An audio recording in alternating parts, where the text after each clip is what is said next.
ขอถวายความเคารพมายังหลวงพ่อท่านพระครูสาธุกิจจนันท์หลวงพ่อเจ้าคณะอำเภอดอยหล่อที่เคารพอย่างสูงและท่านพระครูอภิวัตธนวิกรมท่านรองเจ้าคณะอำเภอดอยหล่อวัดปักตังเจริญท่านผอ.ขึ้นสีขาวที่นับถืออย่างยิ่งขอความสุขความเจริญจงบังเกิดแก่บรรดาศรัทธาญาติโยมบรรดาพ่ออุ้ยแม่อุ้ยพ่อออกแม่ออกพี่น้องคณะศรัทธาท่านผู้ฟังทั้งหลายมาแล้วเสียงก้องเสียงก้องเสียงมองต่ำเข้าเสียงตุเจ้าเตดธรรมมาแล้วอัตมาภาพพระครูวรธรรมนาถเจ้าอาวาสวัดหนองเหียงตำบลสันติสุขอำเภอดอยหล่อจังหวัดเชียงใหม่ได้นำรายการธรรมะยามเจ้ามรดกธรรมกำเมืองนั่นได้มาพบปะศรัทธาญาติโยมเป็นประจำทุกเจ้าของวันอาทิตย์ตั้งแต่เวลาตีสี่เกิ่งถึง6 โมงเมื่อเจ้าศรัทธาญาติโยมทั้งหลายมาตอนเจ้านี่ศรัทธาญาติโยมบรรดาพ่อวิแม่วิพ่อออกแม่ออกพี่น้องศรัทธาท่านผู้ฟังทั้งหลายก็ตรงกับวันที่23เดือนพฤศจิกายนพศ2568เดือน3คืน3ศรัทธาญาติโยมขึ้น3ค่ำเจ้าของวันอาทิตย์ศรัทธาญาติโยมทั้งหลายมาแล้วศรัทธาญาติโยมอาตมาภาพก็จักเชิญชวนศรัทธาญาติโยมบรรดาพ่อวิแม่วิพ่อออกแม่ออกพี่น้องคณะศรัทธาท่านผู้ฟังนั่นไปไหว้พระพุทธเจ้าเสียก่อนไปไหว้พระธรรมเจ้าเสียก่อนไปไหว้พระสังฆเจ้าเสียก่อนเพื่อเป็นมงคลที่รับที่นอนของศรัทธาญาติโยมของเฮาเปิดไว้ที่ไหนก็จะเป็นมงคลกับบ้านกับจองกับหอกับเฮือนเดินตังอัตมาภาพก็จะเป็นเพื่อนกับศรัทธาญาติโยมไปที่ไหนก็ขอให้มีความปลอดภัยกันกุคู่กุคนอันเนโมทนากับศรัทธาญาติโยมกนกพิษชัยนาอำเภอฝั่งห้วยงูในเข้ามาฟังแม่จันเพนคำโพธาเข้ามาฟังและคนที่อยู่กลางเมืองเชียงใหม่ศรัทธาญาติโยมศิรินทิพย์ก็เข้ามาฟังอยู่กรุงเทพมหานครอัตมาภาพนี้จะเป็นเพื่อน ผู้ที่สูงอายุศรัทธาญาติโยมทั้งหลายเนาะคนที่สูงอายุ50-60ขึ้นไปเนี่ยโอ้มันตื่นเจ้าวันนี้ขอสุมมาอภัยไอ้เจเนอะที่ว่ามาขวายศรัทธาญาติโยมแต่คืนนี้กลับไปกันไปงานแต่ว่ากลับไปกันไปงานเอ้าเพื่อมือเสียเวลาแล้วก็อู้กันเนาะศรัทธาญาติโยมเนาะไหว้พระสวดมนต์ก่อนเนาะเอาเด้อรับลูกเจ้ากินผักตั้งไปรับลูกควายกินผักตั้งเก้าตื่นเนอตื่นเนอท่านพระครูอภิวัฒนวิกรมห้องแบบเนี้ยหรอตื่นเอ้าคุณโยมพัฒนานพิจิตรไพศาลก็เข้ามานี่เนาะเอาไหว้พระเนอะอะระหังสัมมาสัมพุทโธภควาพุทธังภควันตังอภิวาเทมิกราบสวะคาโตภควตาธัมโมธัมมังนะมัสสามิกราบสุมบัติปันโนภควโตสาวกสังโฆสังฆังนะมามิกราบ สุปฏิปันโนภะคะวะโตสาวกสังโฆสังฆังนะมามิกับนะโมตัสสะภะคะวะโตอะระหะโตสัมมาสัมพุทธัสสะนะโมตัสสะภะคะวะโตอะระหะโตสัมมาสัมพุทธัสสะนะโมตัสสะภะคะวะโตอะระหะโตสัมมาสัมพุทธัสสะพุทธังสัสดานังกัจจามิธัมมังละนังกัจจะมิสังฆังสัสดานังกัจจะมิตุติยัมปิพุทธังสัสดานังกัจจะมิตุติยัมปิธัมมังสัสดานังกัจจะมิตุติยัมปิสังฆังสัสดานังกัจจะมิตติยัมปิพุทธังละนังกัจจะมิตติยัมปิธัมมังสัสดานังกัจจะมิตติยัมปิสังฆังสัสดานังกัจจามิอิติปิโสภะคะวะอะระหังสัมมาสัมพุทโธวิจาจารณะสัมปันโนสุขโตโรกะวิโตอนุตตโตปุถิสัตตัมมัสสะดติสัทธาเทวมนุสนังพุทโธภควติสวากาโตภควตาธัมโม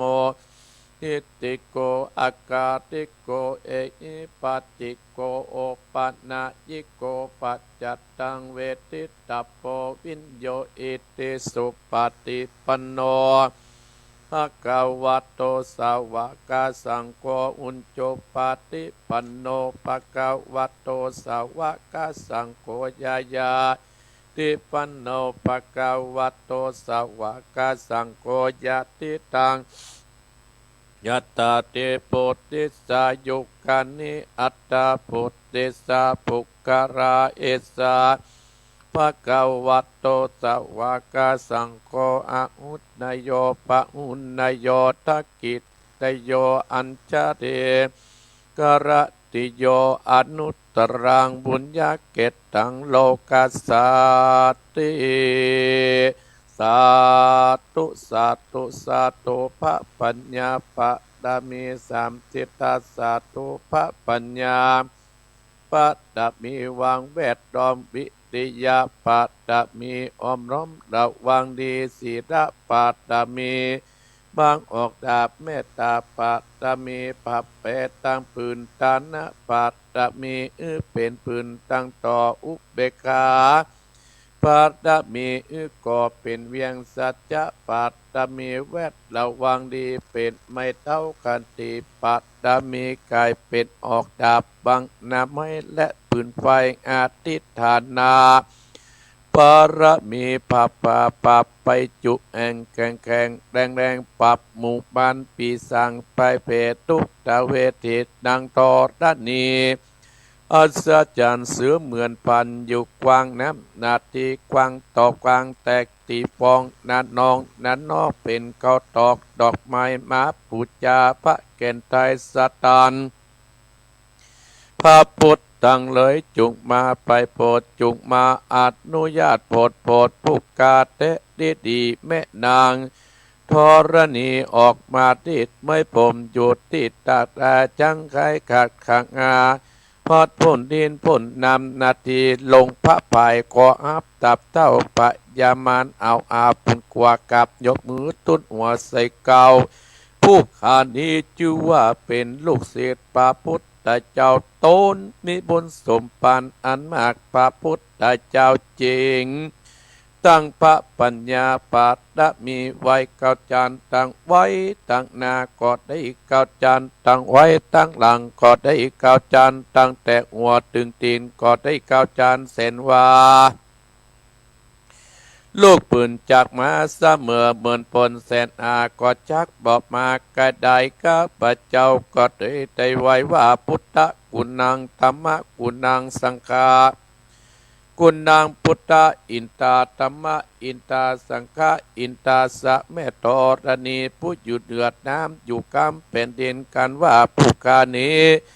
และเนื้อเกิดถึงคุณพระพิตาคุณพระบรรดาคุณครูบาอาจารย์คุณพระแก้วเจ้าทั้งสามประการคือคุณพระพุทธังคุณพระธรรมังคุณพระสังฆังคุณแดดคุณฝนคุณน้ำคุณลมคุณกุราชเจ้าก็ดีคุณพระเจ้าตนเท้าวัดนาก็ดีคุณนางอุตราก็ดีคุณพระปัจเจเจ้าก็ดีคุณแม่นางทอดดัดนี้เจ้าก็ดีจุบมาอยู่กำนาดและกำลังยังตนตัวเองข้าพระเจ้าและท่านผู้ฟังและเจ้าของสถานีกู้สถานีเตียงแต่ดีๆพุทโธพุทธังรักษาธัมโมธัมมังรักษาสังโฆสังฆังรักษาพุทโธพุทธังกันนาธัมโมธัมมังกันนาสังโฆสังฆังกันหาอายุวันโนสุขังพระลังต่อไปศรัทธาญาติโยมแผ่เมตตาให้ตัวเก่าเน้อแผ่เมตตาให้ตัวเก่าอะหังสุขิโตโหมิขอให้ข้าพเจ้ามีความสุขหังนิทุโกโหมิขอให้ข้าพเจ้าปราศจากความทุกข์อะหังอะเวโรโหมิขอให้ข้าพเจ้าปราศจากเวรและภัยอะหังอัพพยาปโชโหมิขอให้ข้าพเจ้าปราศจากอุปสรรคอันตรายทั้งปวงหังอนิโกโหมิขอให้ข้าพเจ้าปราศจากความทุกข์กายและทุกข์ใจสุขีอัตตนังปฏิหารามิขอให้ข้าพเจ้ามีความสุขกายและสุขใจรักษาตนให้รอดพ้นจากทุกข์ไปทั้งหมดทั้งสิ้นเถิดสัพเพสัตตาอันว่าสัตว์ทั้งหลายที่เป็นเพื่อนทุกข์เกิดแก่เจ็บตายด้วยกันทั้งหมดทั้งสิ้นอเวราอุนตุจงเป็นสุขเถิดอย่าได้มีเวรต่อกันและกันเลยอัพพยาปชาอุนตุจงเป็นสุขเถิดอย่าได้พยาบาทและเบียดเบียนซึ่งกันและกันเลยอนีคาหุนตุจงเป็นสุขเถิดอย่าได้มีความทุกข์กายและทุกข์ใจเลยสุขีอัตตานังปฏิหารันตุจงมีความสุขกายและสุขใจรักษาตนให้รอดพ้นจากทุกภัยทั้งหมดทั้งสิ้นเถิดท่านทั้งหลายที่ต้องทุกข์ขอให้พ้นจากทุกข์ท่านทั้งหลายที่ได้สุขแล้วขอให้ได้สุขยิ่งขึ้นไปด้วยการทุกท่านทุกคนด้วยเถิดต่อไปกล่าวกรรมอธิษฐานอโหสิกรรมซึ่งกันและกันต่อไปกายกรรมังวจีกรรมังมโนกรรมังสัญจิจกรรมังอาสัญจิจกรรมังขมันตุเมอโหสิกรรมภวันตุเมกรรมใดๆที่ข้าพเจ้าได้ทำล่วงเกินแก่ผู้ใดโดยตั้งใจก็ดีไม่ตั้งใจก็ดีจงยกโทษให้เป็นอโหสิกรรมแก่ข้าพเจ้าแม้กรรมใดๆที่ทำแก่ข้าพเจ้าขออโหสิกรรมให้ยกถวายเป็นอภัยทานให้เขาระนานมีเมตตาจิตคิดเป็นมิตรกับข้าพเจ้าอย่าได้มีเวรมีกรรมกันต่อตลอดไปด้วยอานิสงส์แห่งอภัยทานนี้ขอให้ข้าพเจ้าและครอบครัวพ้นจากความทุกข์ยากลำบากเข็ญใจปรารถนาสิ่งใดอันเป็นโดยธรรมขอให้ได้สิ่งนั้นจงพันสำเร็จด้วยเถิดเอาละศรัทธาญาติโยมบรรดาพ่ออุ้ยแม่อุ้ยพ่อออกแม่ออกพี่น้องคณะศรัทธาท่านผู้ฟังทั้งหลายมาแล้วอาตมาภาพวันนี้ก็จะได้อู้ได้จ๋าได้นำสาระ เนื้อธรรมคำสอนขององค์สมเด็จพระสัมมาสัมพุทธเจ้านั่นได้มาพบปะศรัทธาญาติโยมเป็นประจำทุกเจ้าของวันอาทิตย์ซึ่งเจ้าวันนี้ตรงกับวันที่23เดือน3ขึ้น3ค่ำเป็นวันอาทิตย์ศรัทธาญาติโยมก่อนที่จะได้นำธรรมของแม่น้อยกัดนัดที่ได้ซื้อฝากท่านพระครูอภิวัฒนวิกรมเอามาฮื้ออัตมาภาพก็จะได้ผู้ได้จ่าศรัทธาในตอนเช้าอยู่ในก่อนที่จะเทศน้ำเทศธรรม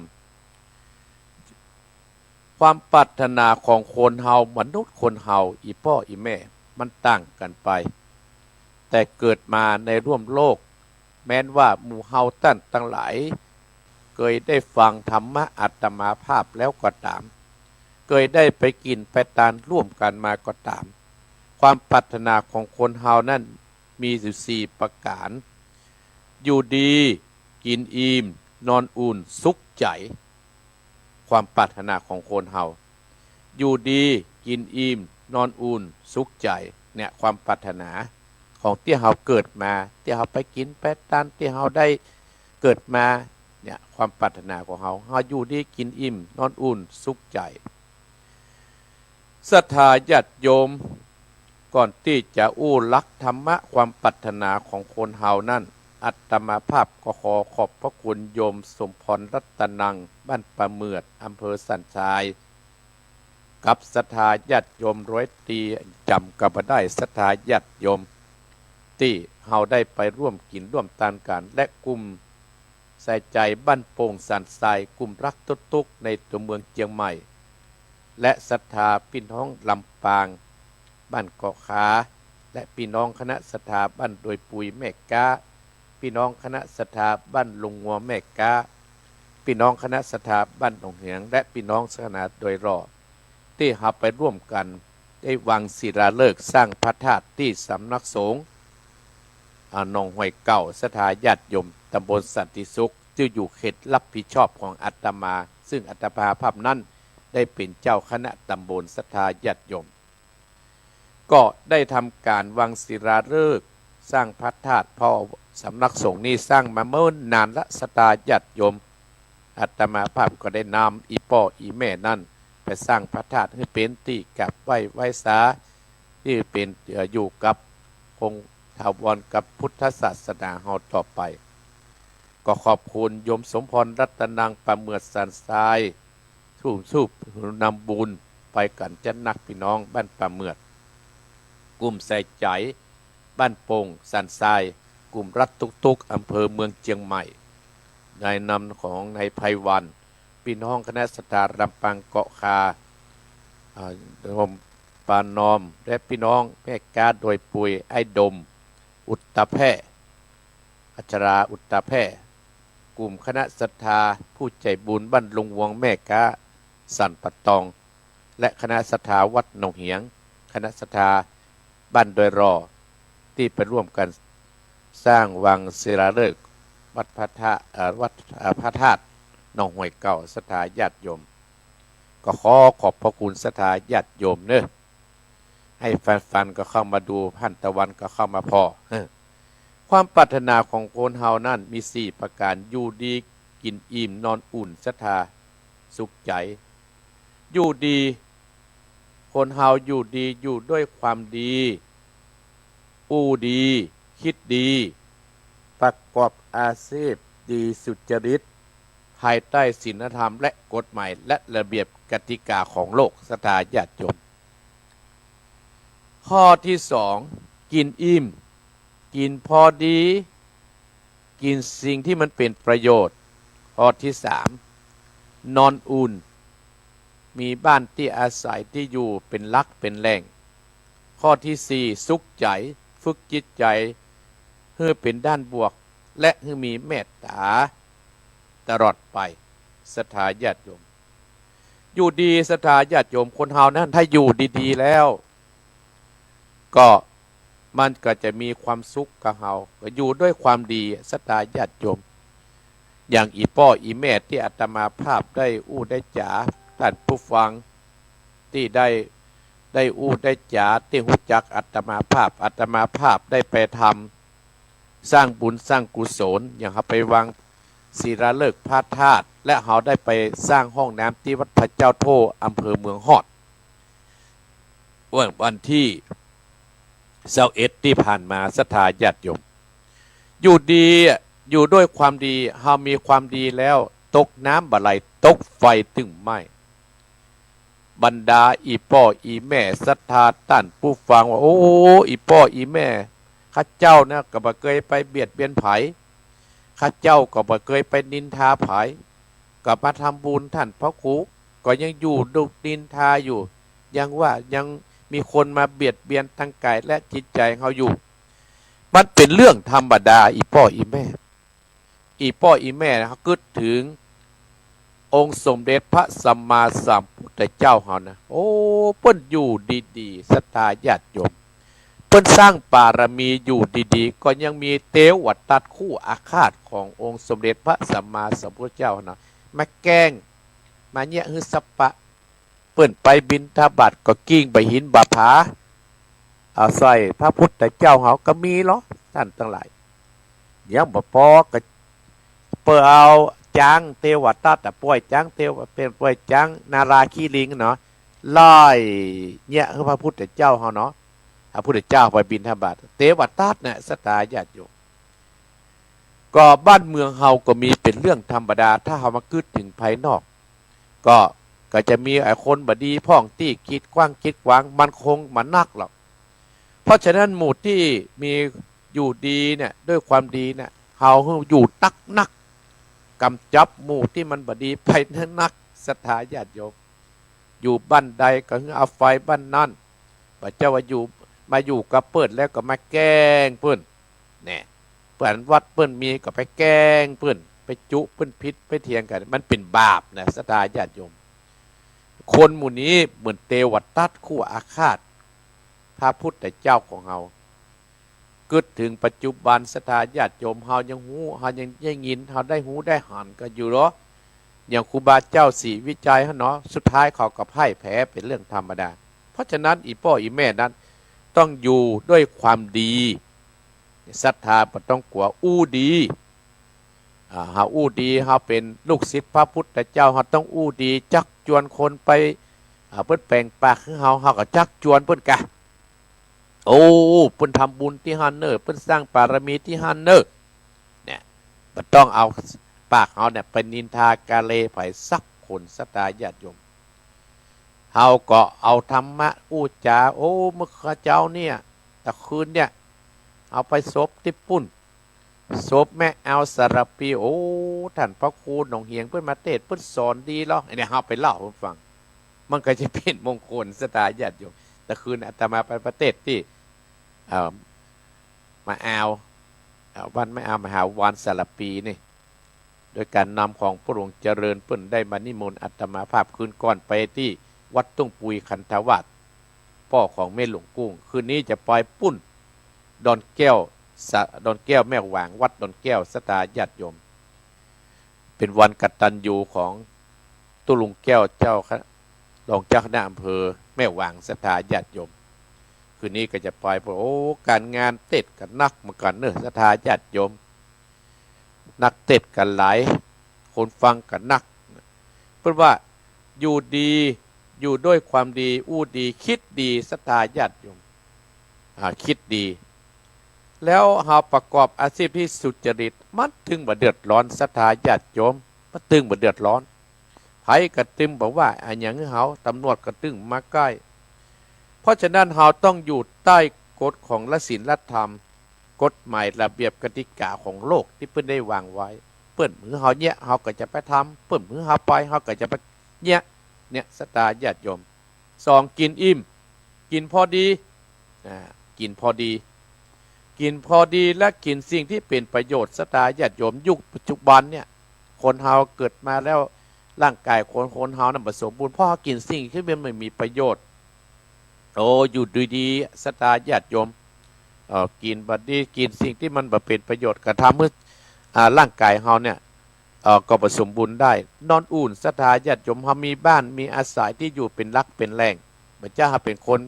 ล่อนเล่พเนจรหรอนกมันยังมีหางงวกควายก็ยังมีลักมีแรงเอกสุนัขยังมีเจ้าสถาญาติโยมเฮาเป็นตู้เจ้าถ้ามีวัดอยู่ด้วยกับโอ้นักแก่เนยพ่อยแม่ปิดตู้เจ้าร่อนเล่ปล่อยประเดี๋ยวเพิ่นห้ามตู้เจ้าร่อนเล่นะสถาญาติโยมตู้เจ้าร่อนเล่นะโอ้จังปาหมู่เฮาตั้งหลายได้นี้สถาญาติโยม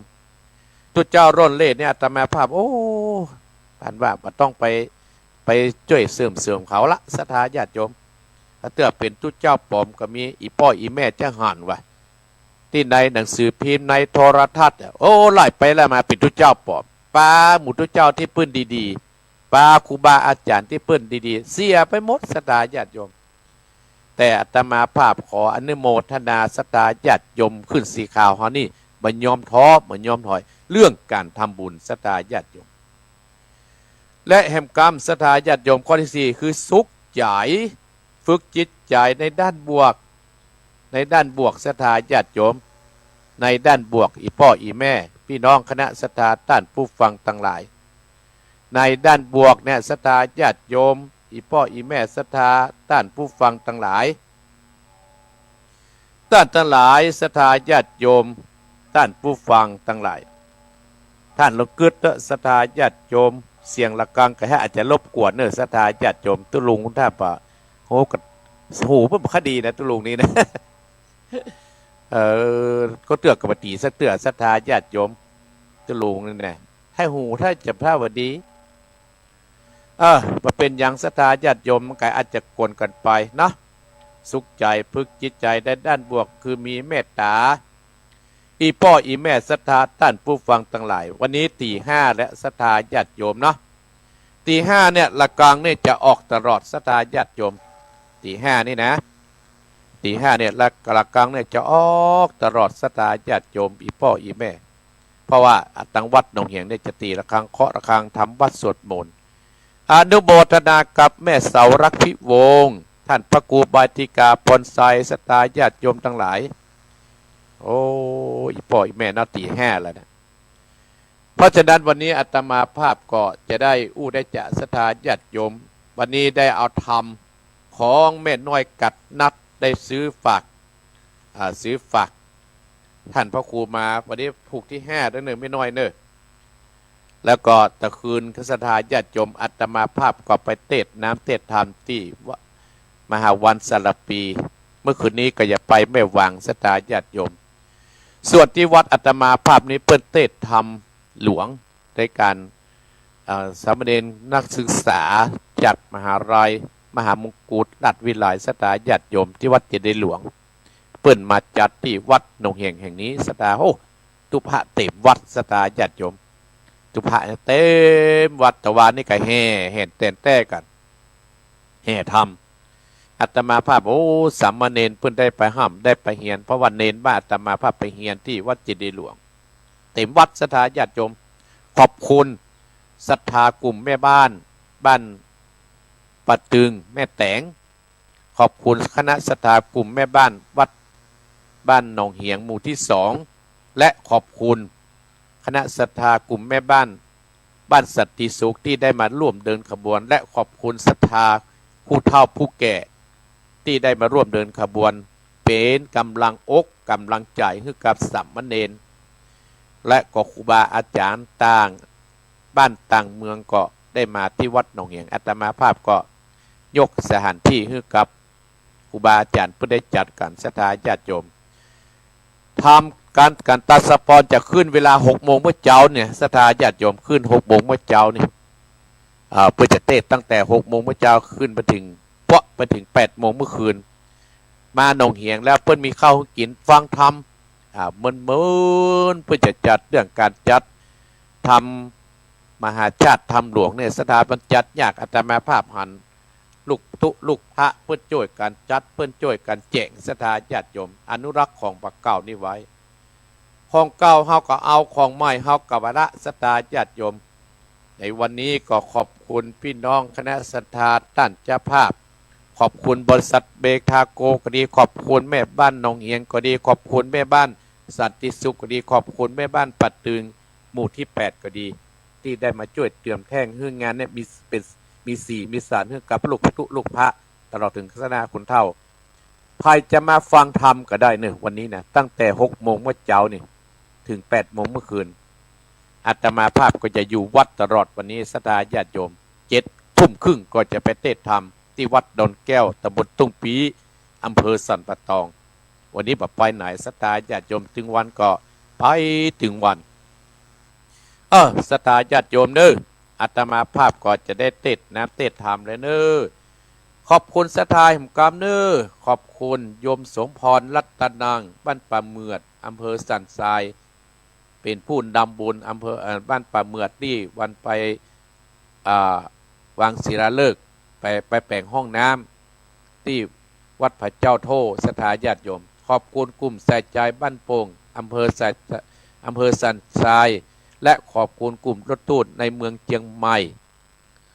โดยการนำของนายไพวันกันทตาขอบคุณพี่น้องจังหวัดลำปางเกาะคาและขอบคุณพี่น้องแม่โกแม่กาโดยปุยไออุดมอุตแพร่อัศราอุตแพร่ขอบคุณคณะศรัทธาผู้ใจบุญกลุ่มบ้านลงวัวแม่กาสันปะตองและพี่น้องคณะศรัทธาบ้านหนองเหียงและพี่น้องคณะศรัทธาบ้านโดยรอและที่ไปร่วมการสร้างวางศิลาฤกษ์พระธาตุ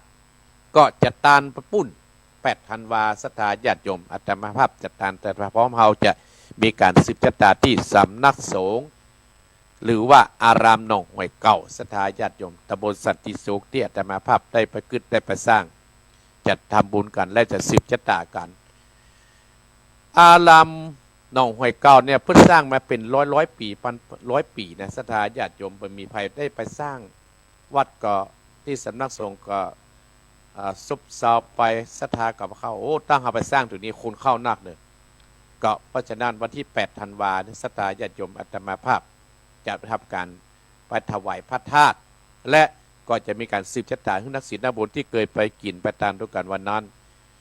เราไปกินไปตานพดถึงพระเจ้าโทอำเภอฮอดเพื่อศรัทธาญาติโยมพดถึงอำเภอฮอดปุ่นศรัทธาญาติโยมโอ้วัดพระเจ้าโทโดนน้ำท่วมศรัทธาญาติโยมปิดีอินดูพี่น้องจากบ้านโอ้ขึ้นดอยลงห้วยแต่ในวันนั้นนะไปสร้างไปช่วยท่านอาจารย์สมพรสร้างห้องน้ำไปตอดพระป่าได้40,000 ป่ายศรัทธาญาติโยมที่พระเจ้าโทอำเภอฮอดแต่ว่านี่ไปใครว่าพระหันพระเจ้าโทและศรัทธาญาติปิกมาวัดแต่ว่านี่ไปปุ้นทะเลสาบโดยเต่าปลาศรัทธาญาติโยมเพิ่นไปพ่อโอ้น้ำมันนักศรัทธาญาติโยมคนกะเอี่ยวไหลก็อาตมาภาพว่าตึ๊ดไปขึ้นมามันก็ดีเหมือนกันแล้วก็อีดูตังเพตังแห่งมันเพียงกันเนาะทางพระเจ้าโทบอกน้ำย่อยไปน้ำอยู่ไปน้ำย่อยแต่ปุ้นเศรษฐกิจดีเฮ้ยขายปลาแห้งขายสปันคนนักขันนาดเนอะโอ้คนนักขนาดถ้าเขามันก็ดีขึ้นมากับตังเพลำบากเนี่ยมันตึงมีตึงดีตึงเสียศรัทธาญาติโยมอาตมาภาพขอแสดงความเสียใจกับพี่น้องคณะศรัทธาที่เคยนั่งนั่งจ่าอาตมาไปแอวก็ภายธรรมศาสตร์นะศรัทธาญาติโยมเนาะมันตึงดีตึงเสียเนาะเอาละกำลังอกกำลังใจให้ศรัทธาฟังน้ำฟังธรรมคำสั่งสอนขององค์สมเด็จพระสัมมาสัมพุทธเจ้าแล้วจะมาเปิดสายให้ศรัทธาญาติโยมแล้วไปจะมาฟังธรรมอาหารญาติเนอะในวันนี้ตั้งแต่6 โมงเมื่อเช้าอาตมาภาพออกรายการแล้วก็จะไปบิณฑบาตต่อไปเนาะ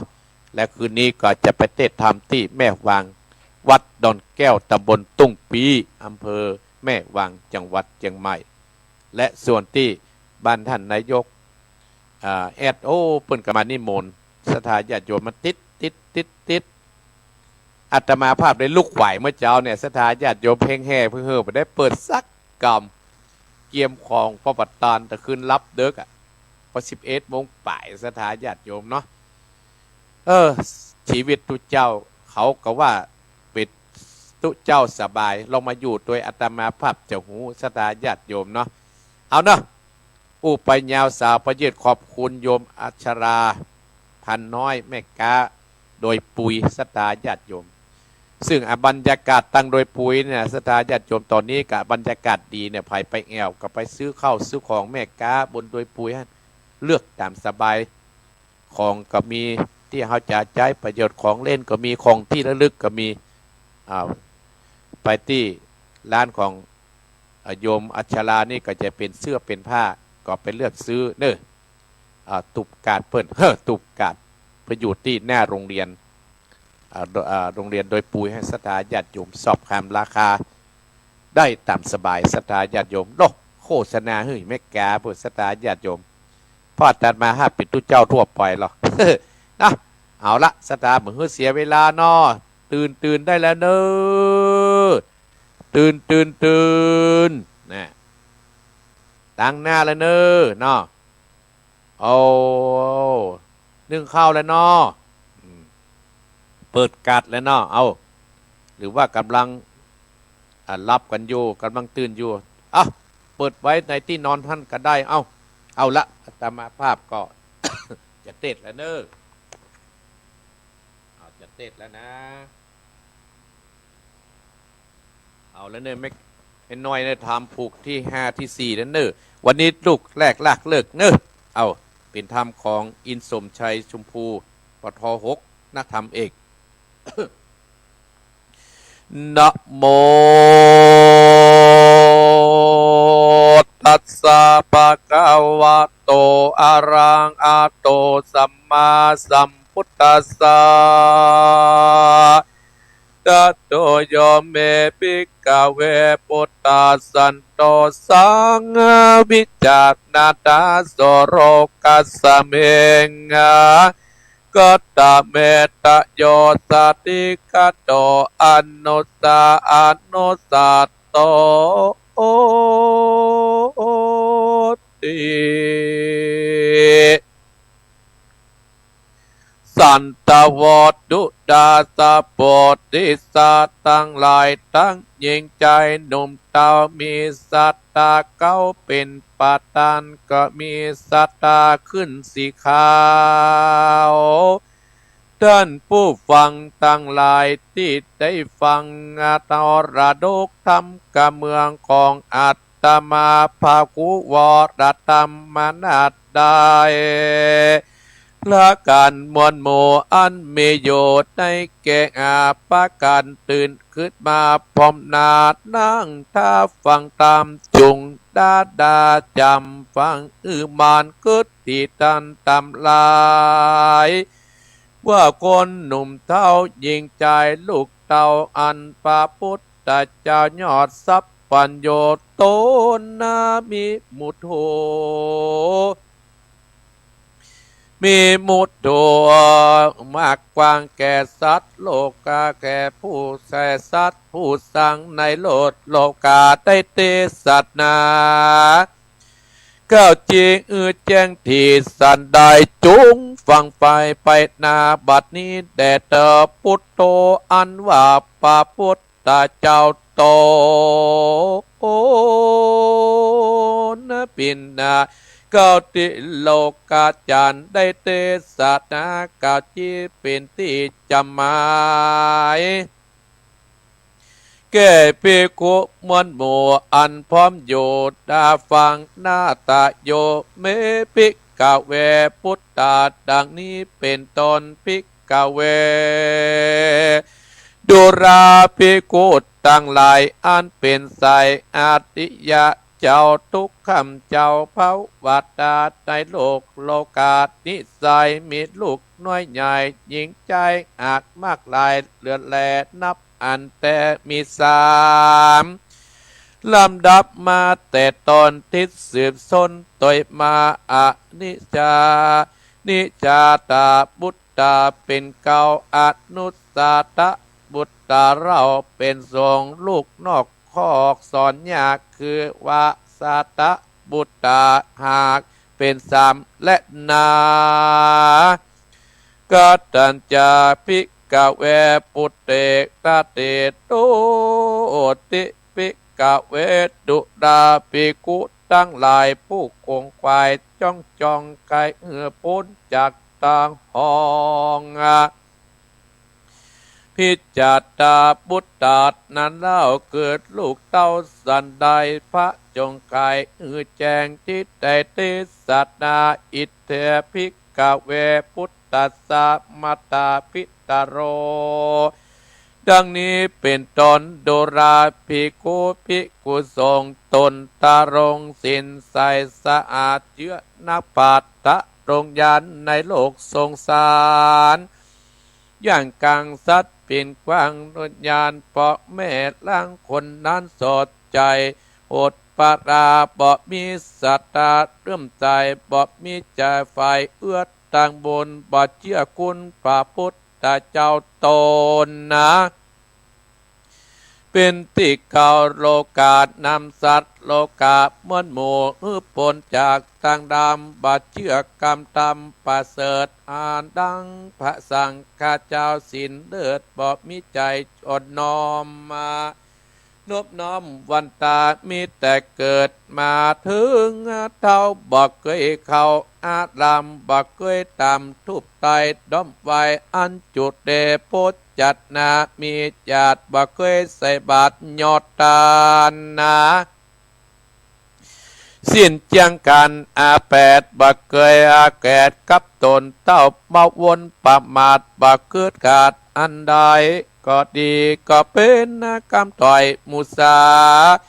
ดื่มสุราดนำดาวทุกคำเจ้าแดงอายบอดละไอต่อบาปใจอึกหยับปาตาส่วนลูกที่เกิดมานันใจหูแจ้งไข่กองตามมา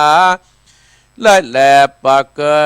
บ่เหมือนพ่อแม่สองกามีศรัทธาผ่องแผ้วเชื่อกุณแก้วสัมประการหูตันใส่บาทบอดได้ขาดเสียสินนะ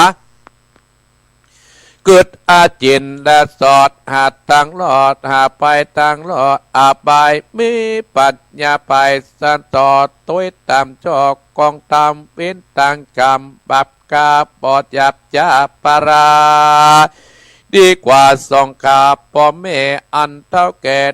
ได้ลูกยิ่งใจดังนี้พระเก่าจีวาอติจาตาบุตตาและนาคตัญจาอนุชาตาบุตโตบุตโตอันว่าอนุชาตาบุตตานั้นเราคือลูกเต้าสันใดพระจิงไก่เก่าจีแจ้งตีที่สั่งกรรมว่าคนเอาตั้งหลายสองคนพ่อแม่เริ่มใจแต่ได้บทผู้จักคุณประเสริฐแห่งแก้วรำเลิศสัมปการอันเจียงคานนะ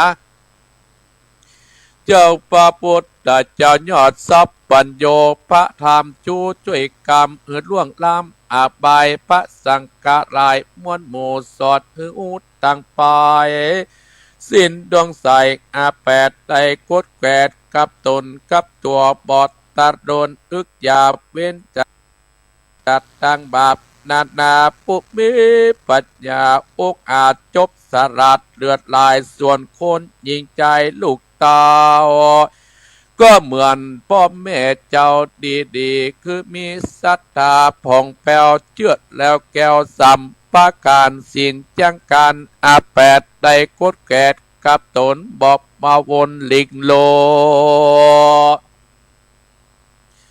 ลงสดตั้งไว้ปะยะไปผ่องไปจบสลัดกองตามเว้นจากกรรมอึกหยาบอันเป็นบาปนาลูกเกิดมาดังนี้พระเจ้าจีวาอนุจาบุตตาและนาคตัญจาวะวะสัตตาบุตโตอันว่าอันว่าวะสัตตาบุตตานั้นเราคือลูกเต้าสันใดพระจิงไก่เก่าจีแจ้งทีตามได้ว่าลูกหญิงใจน้อยใหญ่ว่าตัวใต้ตามใจมืดดำกำเศร้าเหมือนพ่อแม่เจ้าสองขาพ่อแม่มีศรัทธาผ่องแผ้วเชื่อแก้วสัมปาการลูกสะมันใหญ่น้อยบอกมีไปอ้อยยินดีพ่อแม่มีใจ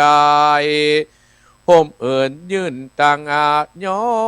ธรรมพุทธจัดนาอ่านเข้านามวัดปุพัมตับมีลูกบอดดีจินดีเจจักทีเจ้าธนีนาดนำพ่อแม่ตามธรรมพระเจ้าส่วนลูกเต่า ก็ตุมลาพ่อแม่มีปัญญาจบจอดส่วนลูกไม่บอดเลือดลายลูกยิงใจดักนี้พระกาจีวาอาสัตตาพุทธาเตนาทัสสมาเหตุนันสายขอ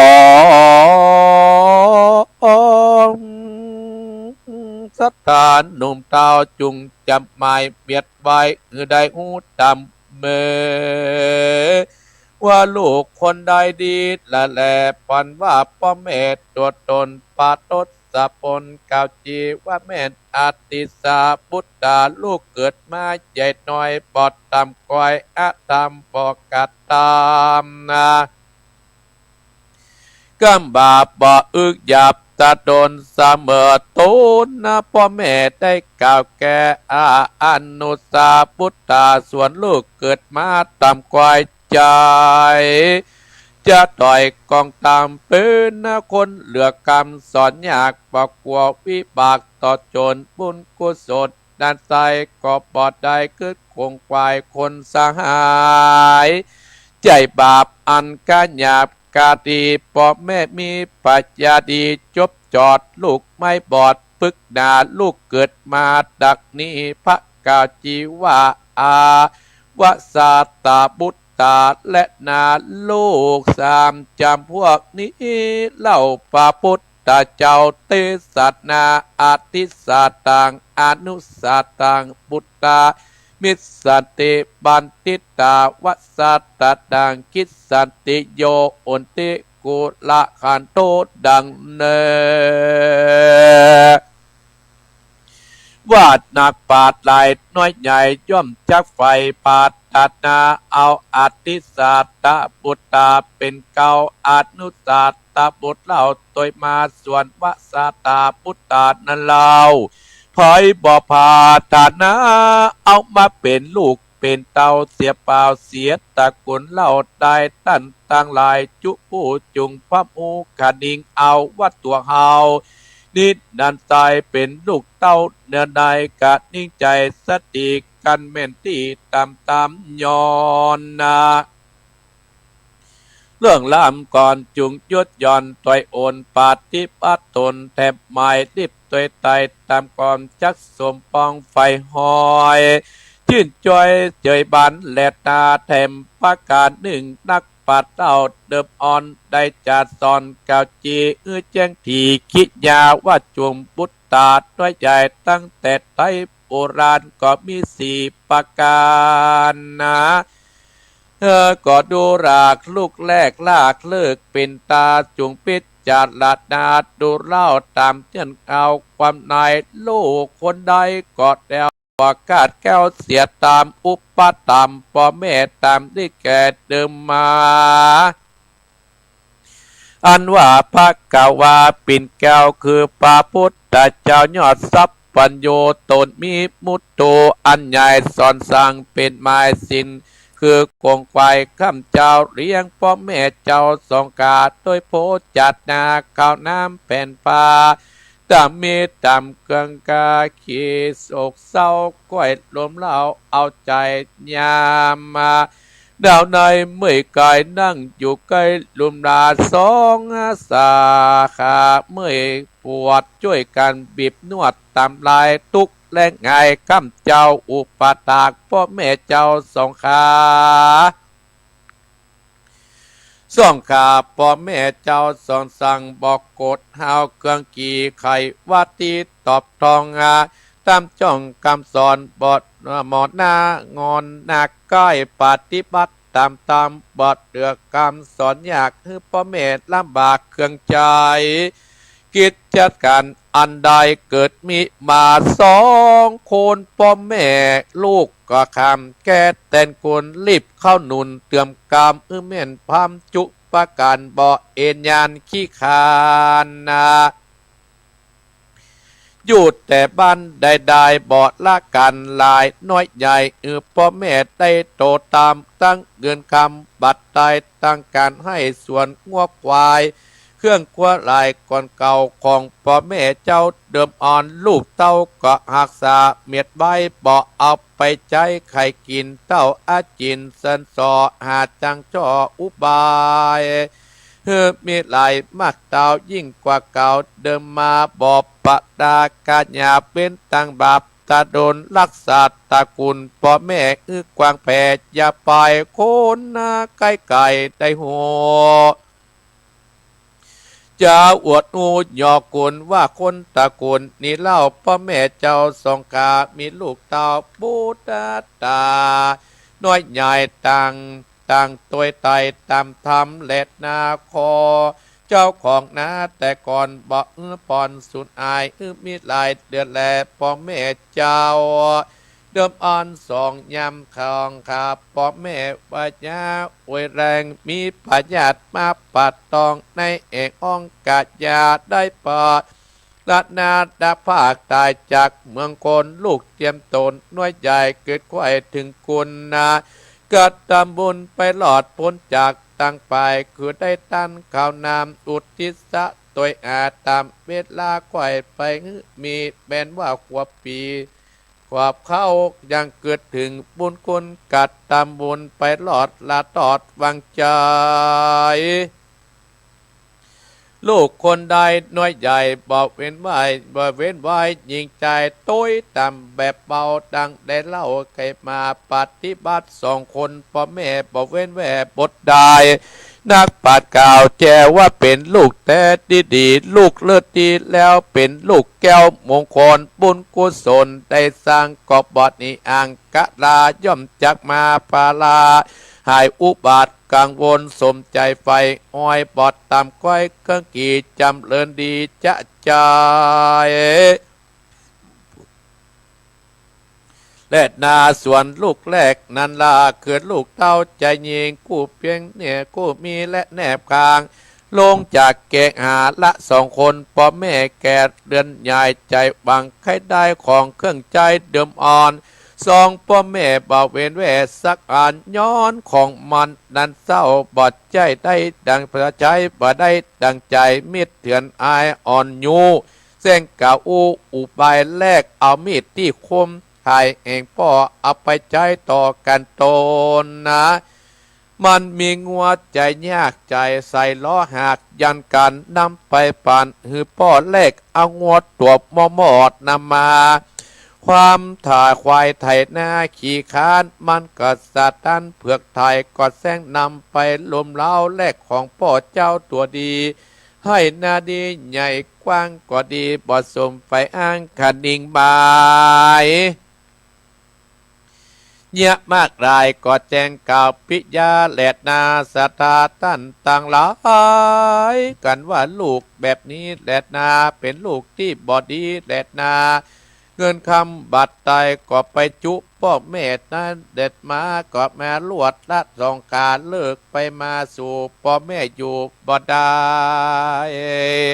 แล้วบอกมากายกำกายเงือพ่อแม่ได้เล่งอ่านตั้งตัวมันนั้นเล่าบ่ใจลูกเต้าเดิมมาลูกปาลาดักนี้นักกะจีว่าลูกเลิกแหลดนาลูกแรกเลิกลากทางสีนิสัยของน้อยใหญ่ยิ่งใจจุงหมายจำชื่อไว้แล้วค่อยกายเอาแดดเตอว่าตัวเอานี่เราเป็นลูกเต้าแบบใจกันผิดวิสัยแองลูกเต้าจุงอย่าเนี้ยลูกตามจักเป็นบุญนำทรงโยเธอได้อยู่สวัสดีตามพระมุนีที่ไว้ได้สอนสั่งว่ามาตาปิตุดังอุปาทานนางเอตตมังกาลมุตตมังการอุปตาครุมายังสองคนพ่อแม่บ่เว้นเดชยำได้โดยปัจจัยข้าวนามวัดผู้ทำตามมีเป็นมงคลดีประเสริฐลำเลิศเกียงเสียงจังคารจากสามรานจื่นจ้อยบอดตามก้อยกีมองสมใจปองกุอันตามไฟเอื้อขันนิงได้โจรมันไปอุบาทบอดรักราชต่อโจรตายจากเมืองคนลูกตายย่อมอ่อยนาสู่สวรรค์เล็ดนาพุทธกถานิติตังก็บังคมสมเด็จเสด็จเอาละสตาญาติโยมประเดี๋ยวนี้ก็ ตีห้าครึ่งศรัทธาญาติโยมตีห้าครึ่งและศรัทธาอีพ่ออีแม่เนาะก็เดียวก็6 โมงกันเพื่อเต้นทำในวัดนี่แหละเปิดเครื่องเสียงและศรัทธาญาติโยมเนาะก็คนก็จะเริ่มมากันละคนตำใกล้ตำหินนี่ก็เริ่มมาตุกพระกำลังเลิก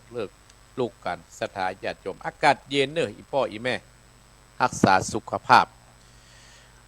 โยมไพวันกันทตาขอบคุณแม่เมฆนึกเร็วธรรมชาติแห่งตุรงน้อยอยู่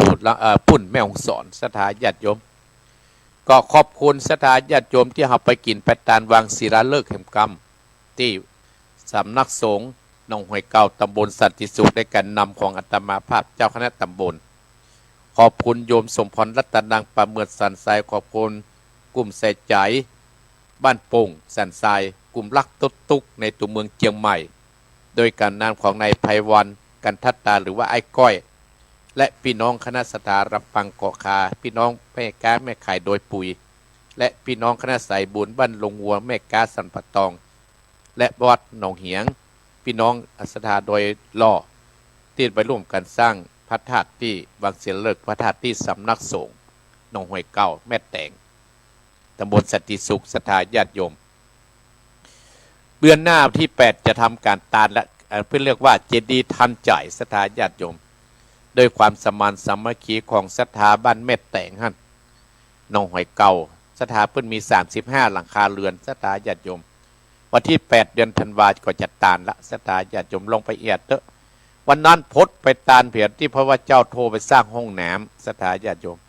ไปหาอาจารย์สมพรเพิ่นได้ขอไปวันที่24วันผู้เกาะจะไปที่ไปทอดพระป่าอำเภอเปา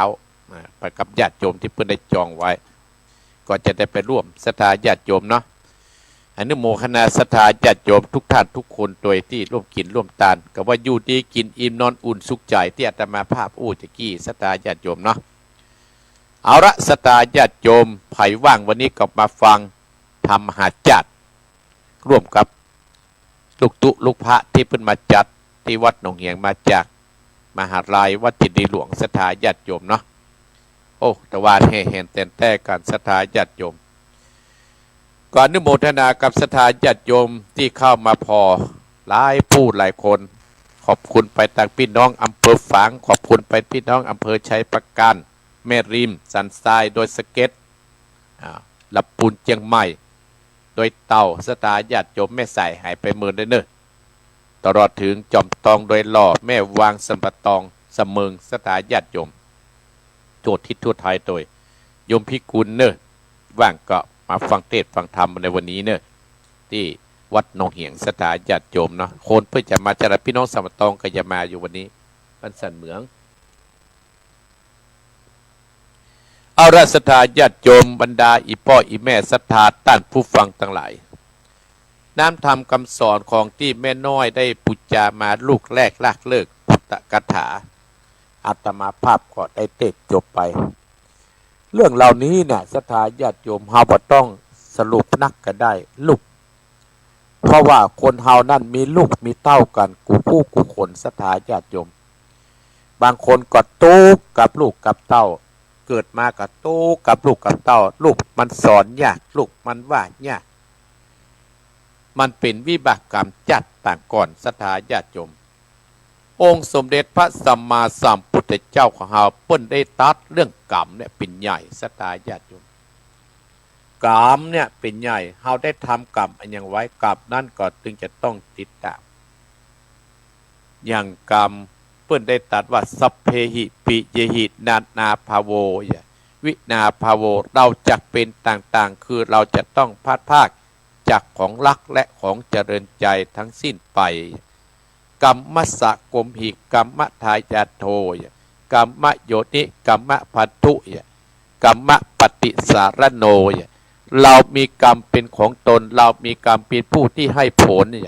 เรามีกรรมที่พึ่งติดตามยังกัมมังกะริสามิกันละยนังวาปาปักกังวาตัสสะทายาโทภวิสามิ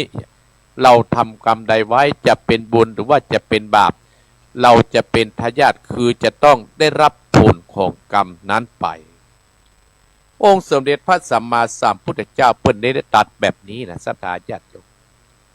คนเฮานั้นเป็นไปตามกรรมศรัทธาญาติโยม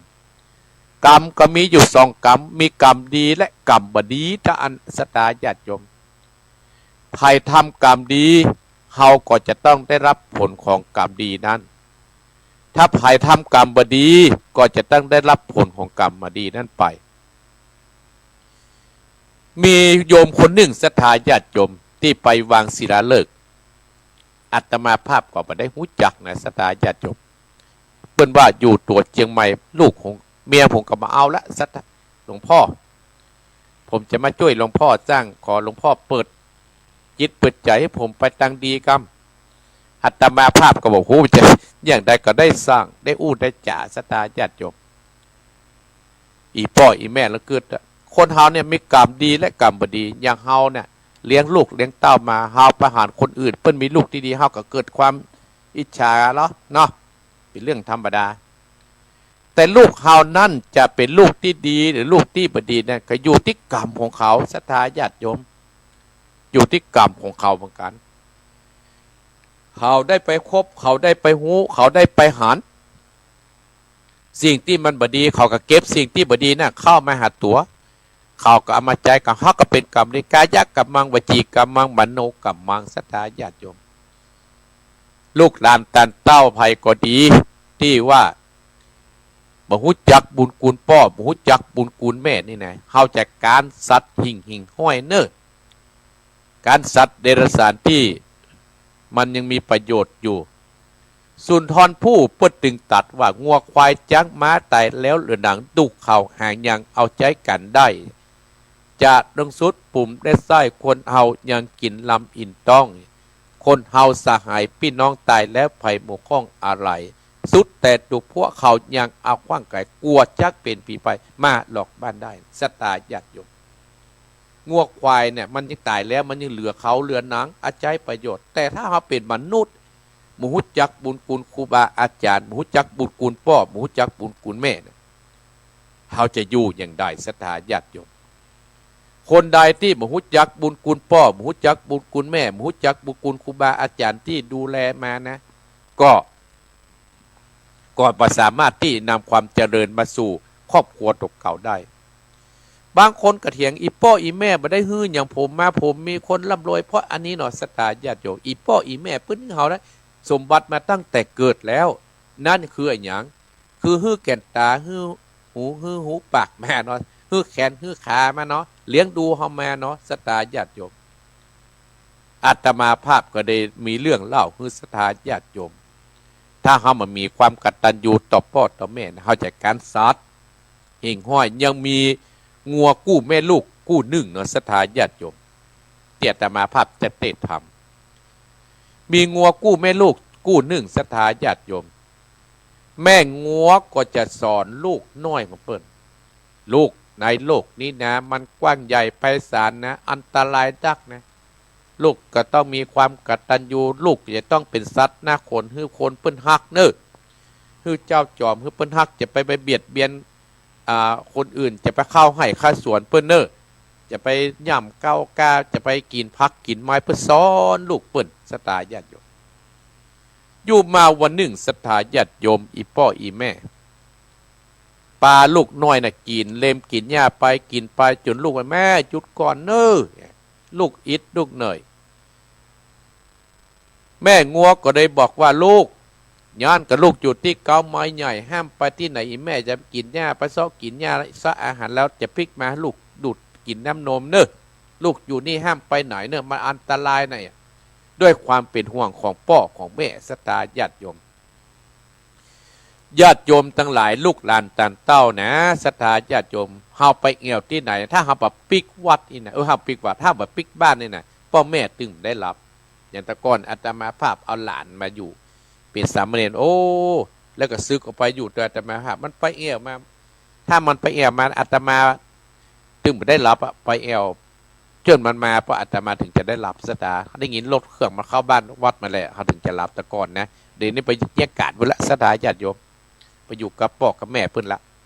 เนี่ยศรัทธาญาติโยมความเป็นห่วงเฮาบ่เจ็บ ป้อเขาเป็นลุงเขายังเป็นห่วงเขาอยู่แต่เขาคงบอกหูศรัทธาญาติโยมแม่งัวก็สอนลูกงัวให้อยู่ที่ห้านสดาแม่งัวก็เล่มกินหญ้าไปเลยด้วยหมูว่าอันตรายในป่าเนี่ยจะมีอันอย่างพ่องเพื่อจะให้มีกำลังบังซาเพื่อจะให้มีน้ำนมให้ลูกนั้นได้ดื่มกินให้ลูกนั้นใหญ่เว้ยศรัทธาญาติโยมไปถึงที่ในป่านั้นมีพ่อเสือโคร่งตัวหนึ่งศรัทธาญาติโยมมอบอยู่หันโอ้วันนี้ว่าเป็นจกปากเขาแล้วเนี่ยวันนี้ถึงวันเขาได้กินอย่างอื่นวันนี้เขาได้กินเนื้องัวแล้วเนี่ยเมื่อแม่งัวเผลอกระโดดกระโจนออกจากคุ้มหญ้ามาศรัทธาที่นี้มากับแม่โคแม่งัวคอก็บอกว่าโอ้พ่อเสือโคร่งเฮาเนี่ยตึงจะพลิกมาเป็นอาหารเจ้าพ่อเสือว่าโอ้เฮาจะต้องกินเจ้าในวันนี้เวลานี้แน่นอนอู้จ่ากันไปศรัทธาญาติโยมจนแม่งัวก็บอกว่าโอ้เฮานี่เป็นสัตว์มีสัจจะนี่นะรับรองว่าจะพลิกมาให้ท่านนะเป็นอาหารแน่นอนแต่ข้าขอเวลาสักชั่วโมงจะพลิกไปหาลูกไปลาลูกเต้าก่อนศรัทธาญาติโยมทั้งหลายเสือกับฟังเสือโค้งกับฟังโดยใจอ่อนศรัทธาญาติโยมก็เลยปล่อยแม่งัวไปพอเสือโค้งก็รออยู่ที่ห้านว่าจะกินแม่งัวให้ได้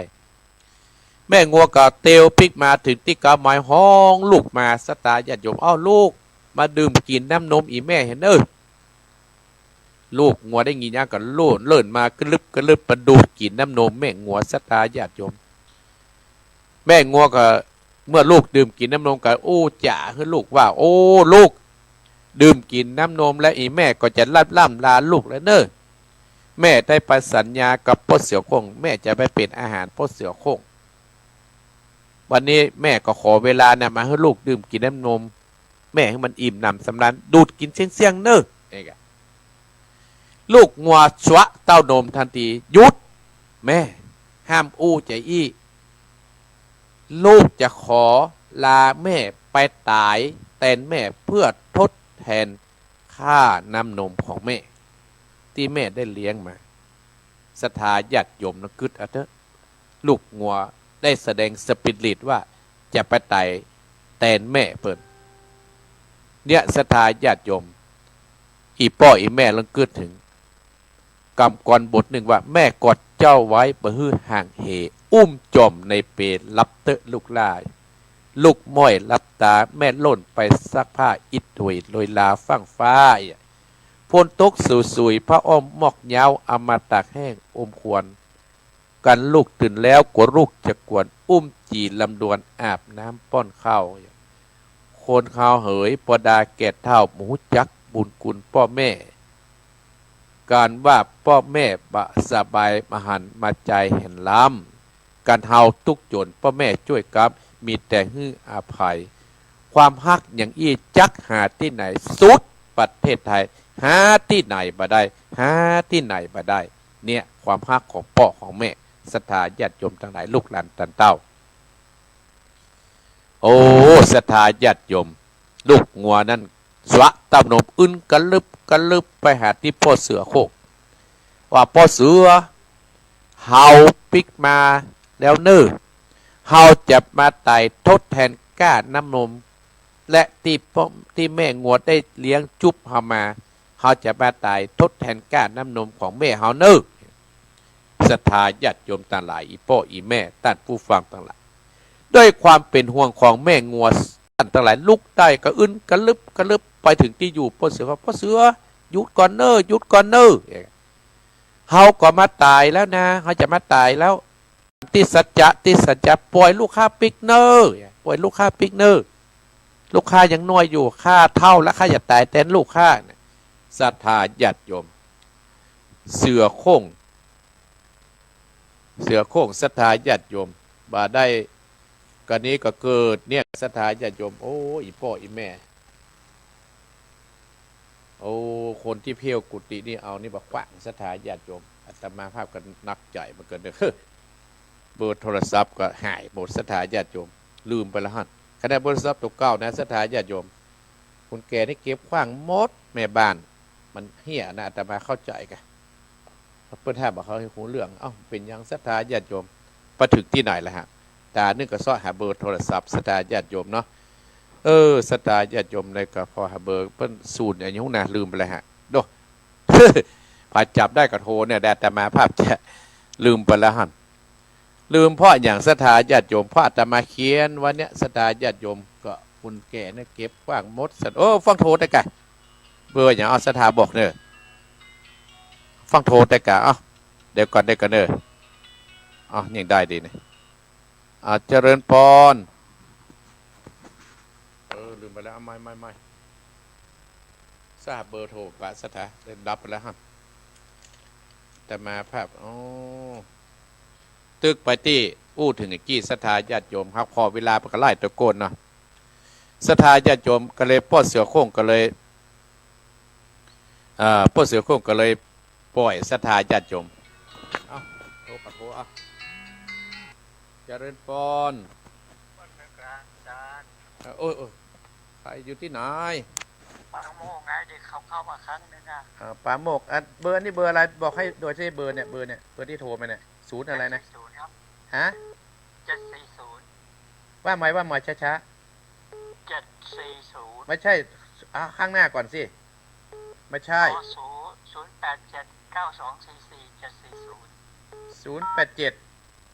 9244เบอร์ที่โทรเข้ามาตอนนี้นะเบอร์ของอาตมาเบอร์ของผม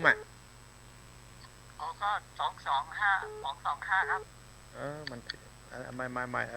คุยกันไม่รู้ไม่เจริญพร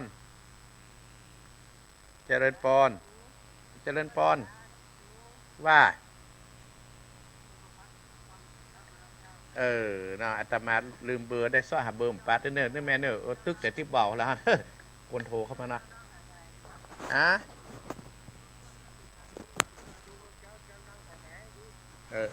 ดังหายนะได้ก่อนเนอร์แม่เนอร์กันเด็กกันเนอร์ได้กลับแปลงนี่กันลุไปแล้วฮันเนอร์เจริญพรเจริญพรศรัทธาญาติโยมทำมาขวายมันเป็นอย่างอี้ล่อเนี่ยศรัทธาญาติโยมเห็นนะกับเบอร์มันศูนย์กันเนอร์ไปได้กันเนอร์ก็ได้กันเนอร์ดับไปแล้วฮันศรัทธาญาติโยมเนี่ยโทรศัพท์อาตมาภาพโทรมาเบอร์อย่างเจริญพร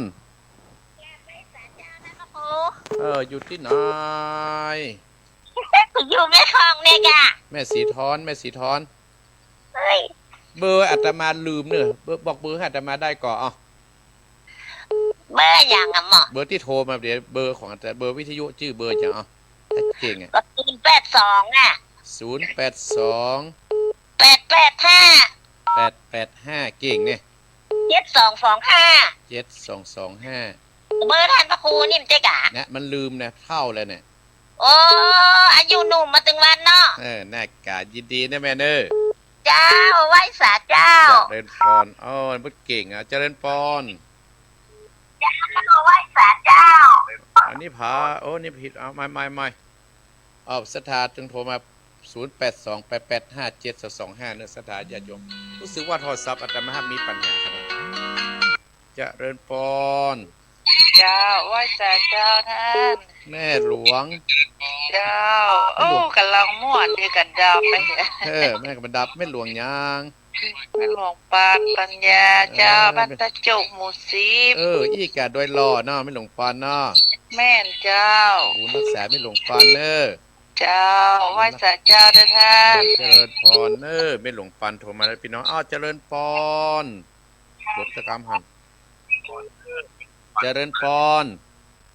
ราชการเจ้าครูอยู่ที่ไหนยายพรน่ะยายพรกะสันกะแปงเจ้าสันกะแปงเนาะเจ้าหนาวก็งานนี้อะไรยินดีเนอะไปกินนะยินดีนะเจ้าเจริญพรคนน้อยศรัทธาญาติโยมเนาะเจริญพรค่าย10 นาทีเจ้ากะว่าเจ้าแม่หยังไม่แดงวัดนนแก้วกับเจ้าไม่แดงคืนนี้จะไปเปิ้นมีงานอย่างก็ไม่แดงอันที่จะทำบุญเฮือนตู้ลุงแก้วเนาะกี่วันได้ปตายหมื่นแล้วเนาะหมื่นแล้วเจ้าได้เป็นหลายเดือนแล้วกับเจ้าหลายเดือนได้ไม่แดงเจ้าบุญบากันเนาะไม่แดงแม่เนาะแม่เจ้าเพิ่นนัดกันเนาะเจ้ายินดีนะแม่แดงเนอะเจ้าสาจะเริญพรแม่แดงว่าจะไปหาอาตมาภาพอนุโมทนาอันนี้ ผู้ที่ติดตามแต่ศรัทธาญาติโยมเจริญพร ไว้สาเจ้าท่านพระครูแม่พังอยู่เนอจากลำปางมาไหลนั้นน้อยแม่น้อยเจ้า แม่น้อยลำปางว่าจะได้หนาวกับแม่น้อย หนาวเจ้า แม่น้อยลำปางอุตรุดี โอ้นี่ก็หนาวนี่แม่น้อยเนอะ เจ้าหนาว สัดเจนดีนะแม่เนาะ เจ้า ยิน ชัด ดี เจนดี ยินดีนะแม่เนอะ เจ้าไม่เป็นกำลังใจเนอะท่านพระครูเนอ โอ้ขอบคุณเนอะแม่น้อยเป็นกำลังใจที่อนุโมทนา เจ้า สู้ต่อ เจ้า ไป สาธุเจ้า เจริญพ เจ้า รไม่น้อยนะครับเจ้าหูจักในสถาบันหน้ากันเสียนะเจริญพร ว้าวลองใจเอฟซีได้กล้ามันจำพวกจะขอมได้ โอ้แม่นอันมันคนงานมาเอาไปฝังหมดต้องเขาเขียนตีกระดานนี่นะมันลบหมดวะจำบ่ได้แต่เนี่ยมันเป็นเบอร์วิท ย่า ยุ จะถาม อ่ะ ย่าจะถามว่าภาษานี่ไอ้ว่าทำมันส่วนน่ะไปคำก็เจ้า สุวรรณแปะคำภาษาที่ผ่านมาเนี่ย เป็นธรรม ที่วัดอะว่าก็ บ่ได้ว่าเป็นธรรมอันนี้เป็นอาตมาเอา เป็นธรรมสอนไปนัก อัน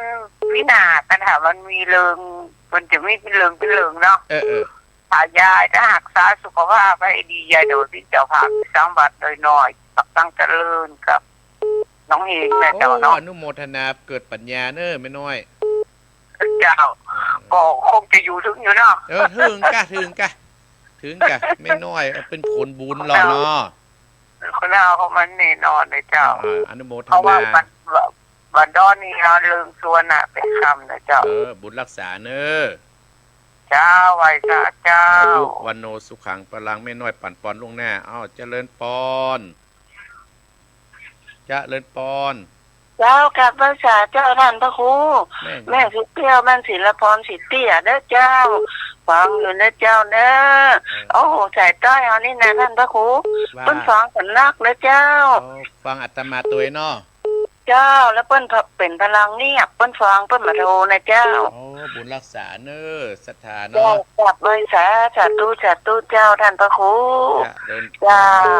อนสายต่อไปได้อย่างนี้แล้วเนอะนี่เจริญปอน ไปสาเจ้าไม่แก้วบ้านไม่ห้าวหังชัดเนอพระอาจารย์ติดตามพังอยู่ตลอดเลยเจ้า แม่แ